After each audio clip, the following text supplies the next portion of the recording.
अच्छा बताओ, लक्ष्य का मतलब क्या होता है? आज के दिन का क्या लक्ष्य है आपका?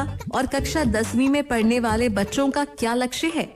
आओ मीना से समझते हैं लक्ष्य क्या होता है और लक्ष्य निर्धारित करने का क्या फायदा होता है।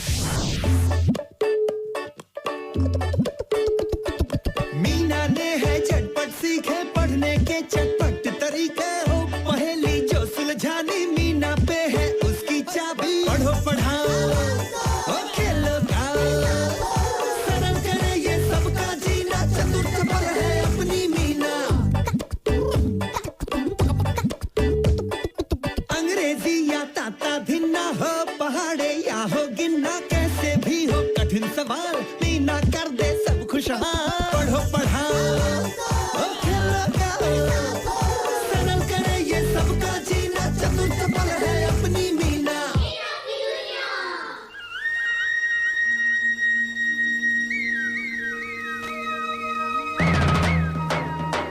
नमस्ते दोस्तों, पता है मैंने कल एक नई कविता लिखी है। लो आप सब भी सुनो। लग रही थी मुझे गर्मी, आ रहा था पसीना, सूख रहा था गला प्यास से, मुझे था पानी पीना। सुनो कहानी, गीत, कविता, जितना चाहे खेलो, क्योंकि ये सब लेके आई अपनी प्यारी मीना। है ना मजेदार मेरी कविता? चलो अब चलते हैं मीना की क्लास में, वहाँ भी कविताओं की ही बातें होने वाली हैं। बच्चों, याद है ना अगले शनिवार को क्या है?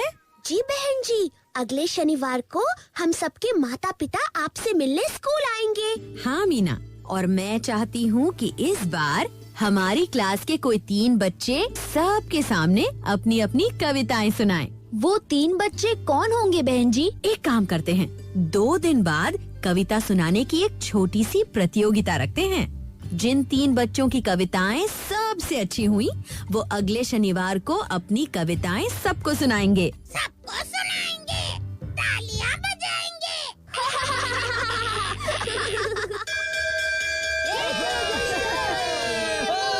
स्कूल की छुट्टी के बाद अरे मीना, तुम देखना, मैं ही जीतूंगा ये प्रतियोगिता।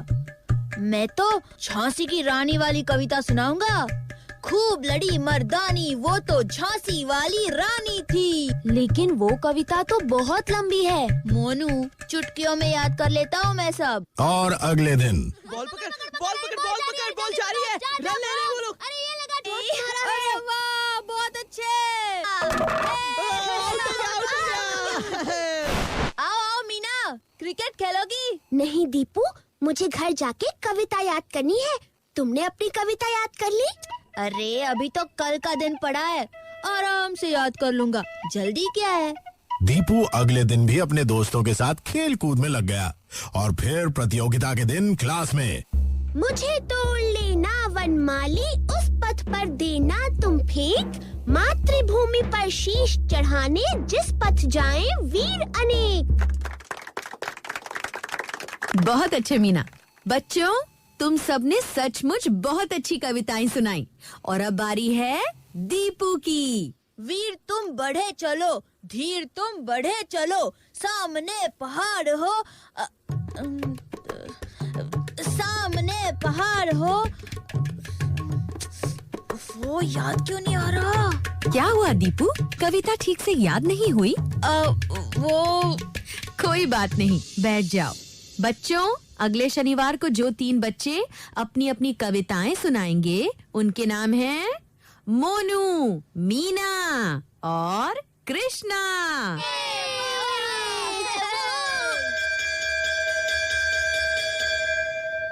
और जब मीना और बहन जी स्कूल से वापस लौट रही थीं तो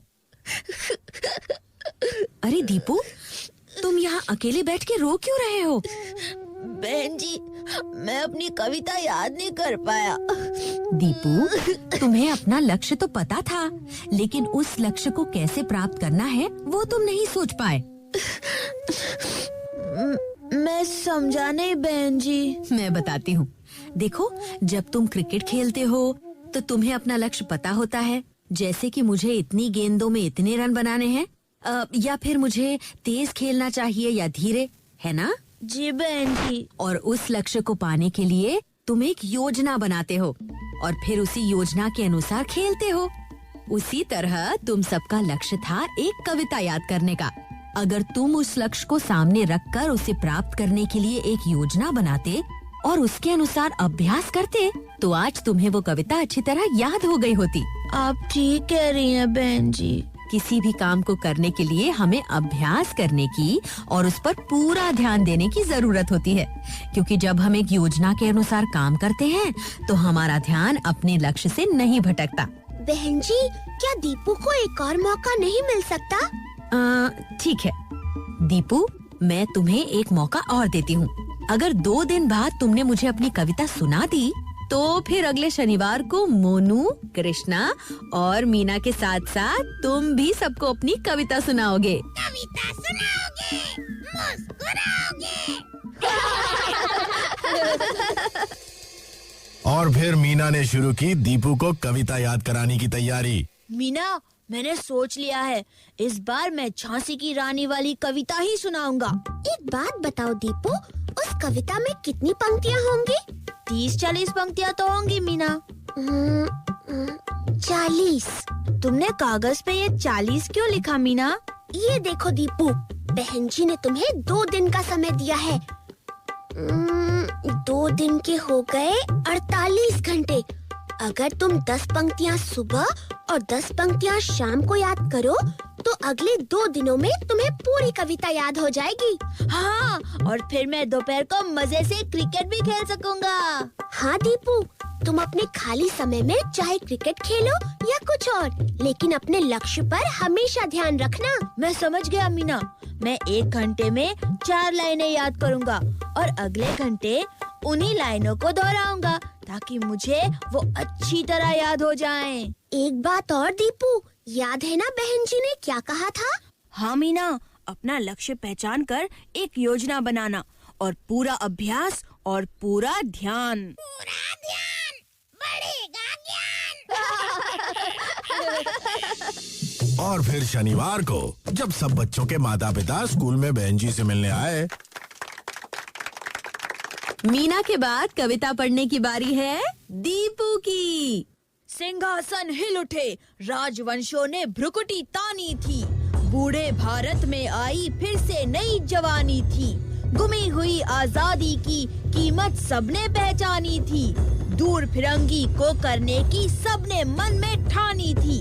चमक उठी सन 57 में ये तलवार पुरानी थी। बुंदेले हर बोलो के मुंह हमने सुनी कहानी थी। खूब लड़ी मर्दानी वो तो झांसी वाली रानी थी। कानपुर के नाना की मुंह बोली बहन मीना, छबीली ये तो कमाल हो गया। दीपू तो एक लाइन भी नहीं भूला। मोनू, दीपू ने पूरी मेहनत और अभ्यास जो किया है। खूब लड़ी मर्दानी वो तो झांसी वाली रानी थी। शाबाश दीपू, आज तुमने हम सबको दिखा दिया कि अगर अपने लक्ष्य को पहचान कर एक योजना बनाकर उसे पाने के लिए पूरी मेहनत की जाए और खूब अभ्यास किया जाए, तो वो लक्ष्य हमें जरूर प्राप्त होता है। दीपू के लिए एक बार फिर जोरदार तालियां। हाय वाह, कविताएं भी सुन ली और कितना कुछ सीखने को भी मिल गया। यही तो मजा है अपनी मीना से मिलने का। सरल करे ये सबका जीना, चतुर पल है अपनी मीना। चलो अब सुनते हैं एक और कविता। मेहनत और लगन से होता हर एक काम ये जानो, लेकिन सबसे पहले अपने लक्ष्य को पहचानो। वाह वाह वाह वाह, क्या बात कही है मीना और मिट्ठू ने। तो अब हम भी अपने लक्ष्य को पहचानते हैं। हमारा अगला लक्ष्य है हाँ, गाना सुनना।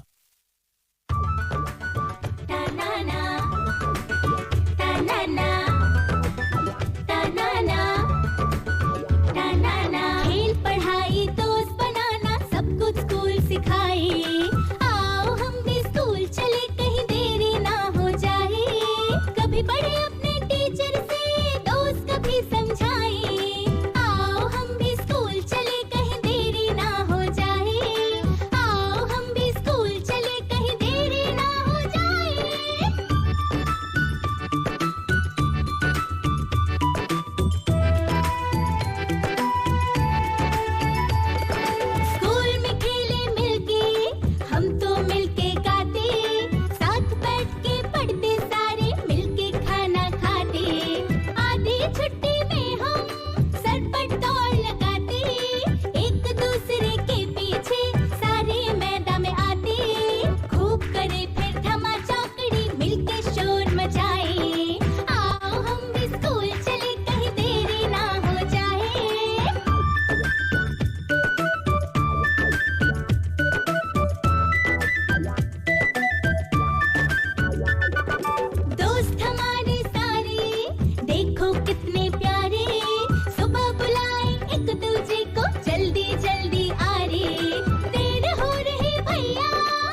मैं ये तो भूल ही गया कि आप सबको खेलना भी तो है। चलो चलते हैं मीना की क्लास में। बच्चों, आज हम खेलेंगे दिमाग लगाओ शब्द बनाओ। मैं आप सबको एक शब्द बताऊंगी और आपको उस शब्द के हर एक अक्षर से एक नया शब्द बनाना है और हर नए शब्द से जुड़ा क्या बनाना है? हाँ, तो आज का शब्द है आसमान। बहन जी, आसमान शब्द का पहला अक्षर है अ और अ से होता है अंगूठा। बिल्कुल सही। और अंगूठे से जुड़ा मुहावरा कौन बताएगा? अंगूठा दिखाना मतलब साफ इनकार कर देना। बिल्कुल ठीक कृष्णा। बहन जी, आसमान में अ के बाद अगला अक्षर है स और स से होती है सरसों। शाबाश रानो। और सरसों से जुड़ा मुहावरा? हथेली पे सरसों जमाना, यानी कोई असंभव काम कर दिखाना। बिल्कुल ठीक रानो। अब अगला शब्द? बहन जी, आसमान में अ और स के बाद अगला अक्षर है म और म से माथा। सही जवाब सुमी। और माथे से जुड़ा मुहावरा? माथे पर बल पड़ना, यानी क्रोध में आ जाना। शाबाश। अब बचा आखिरी शब्द। आसमान में अ, स और म के बाद आता है न और न से होती है नाक। भाई तुम सबने तो शरीर के अंगों के नाम बता दिए आज। अंगूठा, हथेली, माथा और अब नाक। मुहावरा बताऊं बहन जी? हाँ हाँ मीना बताओ। नाक में दम करना मतलब खूब तंग करना। बिल्कुल ठीक मीना। तो मजा आया ना बच्चों? जी बहन जी। मजा तो मुझे भी बहुत आया। उम्मीद है आपको भी आया होगा, है ना? फिर ठीक है, जल्दी मिलते हैं एक नई कहानी, नए गीत और एक नए खेल के साथ। पढ़ो पढ़ाओ और खेलो गाओ, सरल करे ये सबका जीना, चतुर चपल है अपनी मीना।